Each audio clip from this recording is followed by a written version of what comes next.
வணக்கம். கந்தபுராணம் அருளிய கச்சியப்ப சிவாச்சாரியார் குலத்திலே தோன்றியவர். அவர்கள் ஒழுக்கத்தில் சிறந்தவர்கள். தினமும் இருவேளை நீராடுபவர்கள், முப்போதும் திருமேனி தீண்டுபவர்கள், ஆலயம் விட்டு வெளியே வரமாட்டார்கள்.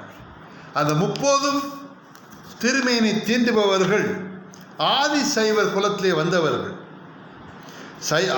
அனாதி சைவராகிய சதாசிவமூர்த்திக்கு 5 முகங்கள்: ஈசானம், தத்புருஷம், அகோரம், வாமதேவம் மற்றும் சத்யோசாரம்.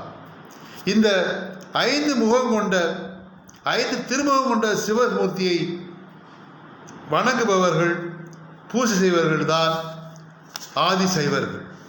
இவர்கள் மட்டுமே முப்போதும் திருமேனி தீண்டும் பாக்கியசாலி. இவர் குலம் வந்தவர்கள் தான்